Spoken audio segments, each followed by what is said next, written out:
everybody, welcome to the world this week. There are very few cases of Ebola outside Africa, but there is a major case of hysteria. What went wrong? Why so little was done so late? There's a serious disease, but we can't give in to hysteria or fear. Islamic State. The air campaign seems useless. On the ground, the ISIS advances in Kobani on the Syrian-Turkish border. In Hong Kong, violence flares again. And stormy markets. Dow Jones bounces a bit after a major correction this week. These are some of the issues we'll touch upon this Sunday. And we'll start with Ebola. Well, here with us is Professor Leslie Lobel of Ben Gurion University, an expert on the virus with extensive work in Africa. Thank you for coming. Thank you. You were here a couple months ago, and you told us this is getting out of control in Africa. You just came back from there, and it is getting out of control in a way. It's totally out of control. And I don't think the world has realized the extent of the problem. They're beginning to wake up now. They're beginning to send in enough aid and people to try to contain this. Of course, you need good quarantine.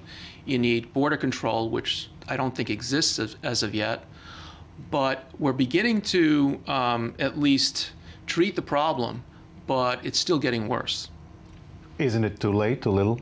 Too little, too late, that's an understatement. But I think we will bring this under control eventually. What bothers me is it should not have gotten to this point. And I think it's symptomatic of the fact that for 40 years, people have really slept on the problem of infectious disease. Well, it happens every few years in that way or another. Now, you have the African nations, the African governments. Those were the first who didn't do what they should have done. That's true, but we can't really fault the African countries themselves. They have so few resources. I see this where we are. A lot of our work is in Central Africa, not in Western Africa. And you see there that they have literally no people to handle outbreaks like this, maybe one or two, who we work with.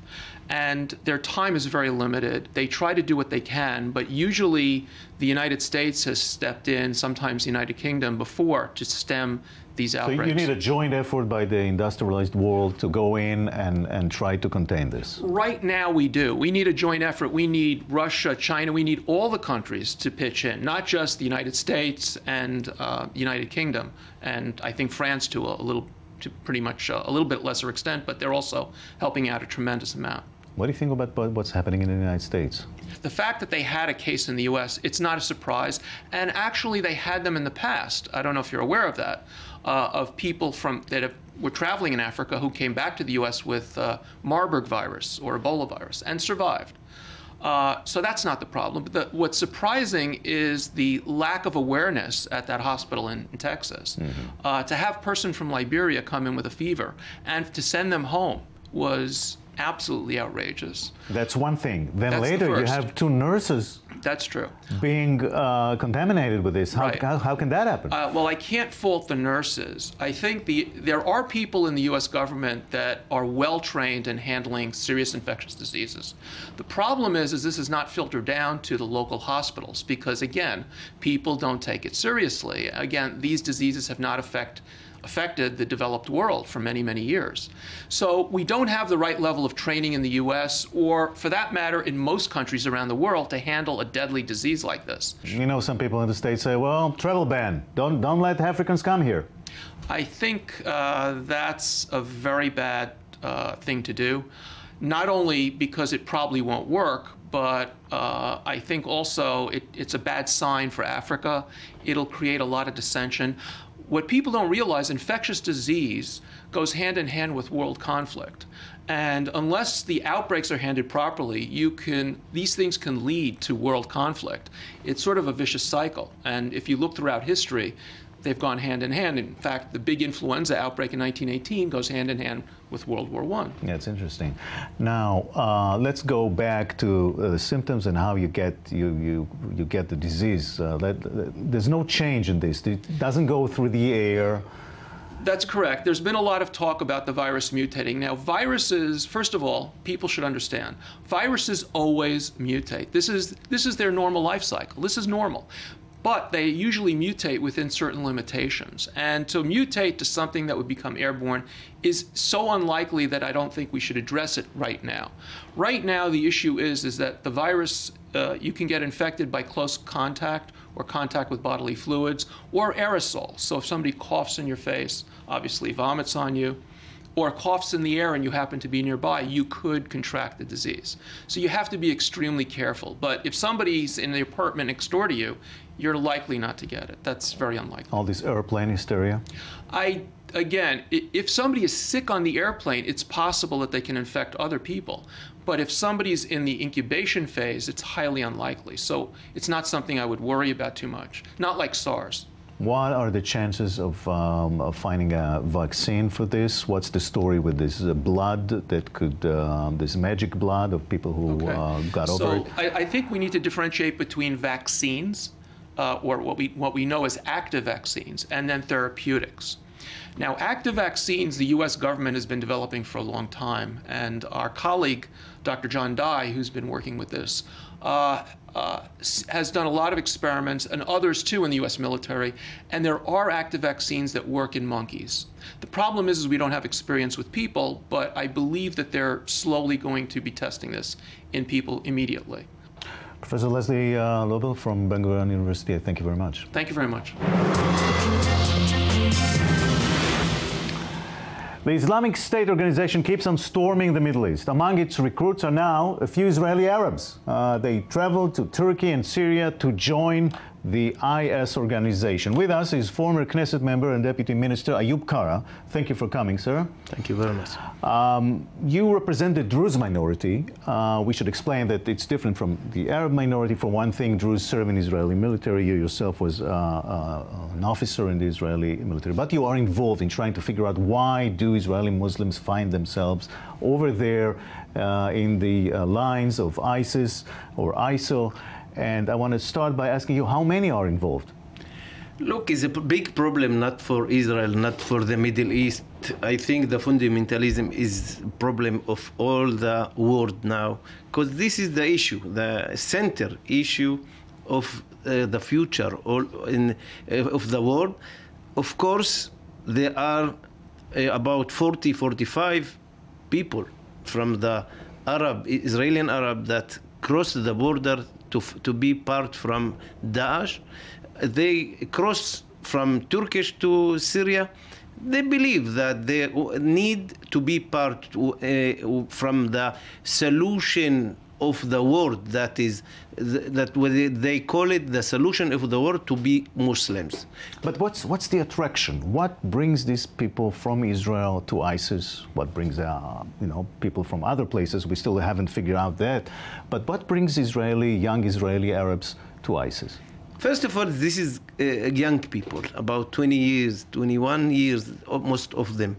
The other things, they all the time, they connect, the other side, connect these people in the Facebook and in the internet, and they told him that the future and of the Islam, the future of what they believe is in Daesh, in Syria, because they want a big state of the Islam. So they actively recruit them. How do they attract them? Through Turkey? How it's done? They connect them to the home, to Nazareth, to other places in the Arabian area, and they sent him tickets to come to be part with them, with a meeting in hotels in Turkish, and they prepare center to do big campaign to bring people. This is like a victory become.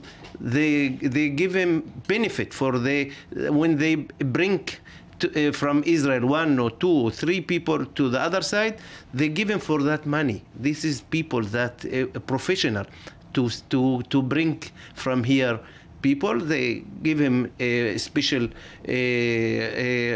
supporting in the hotels in Turkish. They sit with them 1 night, 2 nights, 3 nights till they prepare them to go to 1 day, 2 days, 3 days to to Syria.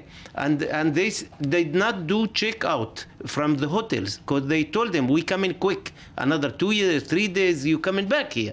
So the police and in Turkish and of course from Israel people very care from this situation. I think most of them understand that they must stop it, but we must change the law, the national law, the law in Israel, because this is problem that could be more big, and the future of all the area here and the world could be in danger. Were you able to convince some of those to come back? Yes, I'm doing it last week. They prepare 4 people from here to Turkish. The families come to me and told me how I could help them. I have good connection in Turkish with many people and also in the Arabian area, and I'm connect few people that are very dominant in Turkish. We found him in a hotel that named Queen's Park Turkish in Antalya. And I speak with one, and this conversation make conflict with the Daesh people in the hotel, and one of them coming back here. The other one, I spoke with them to Syria, and I connect them to speak with his mother, and I hope this week also he coming back here. That's another extraordinary angle in this story. Thank you very much, former Knesset member and Deputy Minister Ayoob Kara. Thank you very much. What's going on with U.S.-Israeli relations? Jay Ruderman is the president of the Ruderman Family Foundation, which focuses on the inclusion of people with disabilities and educating Israeli leaders on the American Jewish community. He joins us from New York. Thank you very much for joining us, Mr. Ruderman. Thank you, Yaakov. Pleasure to be with you today. Now, looks like U.S.-Israeli relations really hit rock bottom after the Gaza conflict. Would you agree with that? I think the overall relationship between Israel and the U.S. is very strong. To say that there are differences of opinion between the administration and the leadership of Israel, I think they probably have different worldviews, but I think the overall relationship has been strong, and the Jewish community has been strongly behind making sure this relationship is solid. These days, there are even differences also within the American Jewish community, and this is quite new. How do you explain that? I'm not sure it's so new. You know, you say you take 2 Jews and you have 3 opinions, so I think we've always been a people with many different opinions. Yeah. What bothers me is that there's a growing number of American Jews who I think just don't really care about Israel. It's not really a factor in their lives, and I think it makes sense in a country of 350 million people with 6 million Jews that as they become more assimilated, they're less identified with Israel. I think that's the real threat to Israel. The lack of progress in the peace process, did this contribute to the friction? I think the vast majority of American Jews are solidly behind the relationship. So therefore, they're going to work with whatever administration is in place in Israel to make sure the relationship between the 2 countries is solid. There are a number of people in the Jewish community who are critical of the fact that there's no movement on the peace process, and they're vocal. However, I don't think they represent the vast majority of American Jews. What do you do at the Ruderman Foundation to educate Israeli leaders about the American Jewish community, as you put it? First of all, I think that we view the issue as the 2 communities are very important to each other. The American Jewish community is a powerful Jewish community, very influential in influencing the American government towards support of Israel. And yet the American Jewish community and the general Israeli society are very different from each other. So what we've done is we've tried to educate Israeli leaders on the pluralism of the American Jewish community and the connection to Israel and how that connection may be changing, and just to speak to Israeli leaders and say, be a little bit more sophisticated how you address this community. It might not be like your community, but it's a community that plays a very important role on the future security of Israel. You see the younger generation distancing itself from Israel. I think it's only natural. If you go back a couple generations, my parents, for example, their parents were witnessed the Holocaust firsthand. Then you have my parents who saw the birth of the State of Israel, and especially the war in '67, and how much pride that brought out in worldwide Judaism towards Israel. Now we've gone generations with an ongoing conflict where most American Jews will see their news about Israel from American news sources that's generally negative. So it's only natural that there'll be a distancing from Israel. I think many people are working on that. But as I said, in a country of 350 million people with 6 million Jews, where Jews are very assimilated, it's only natural that Israel will not play the large role that it used to play with American Jews. Jay Ruderman, I thank you very much. Thank you, Yaakov, and I wish you Shana Tova. And this has been The World This Week. We'll see you here next Sunday. Have a great week.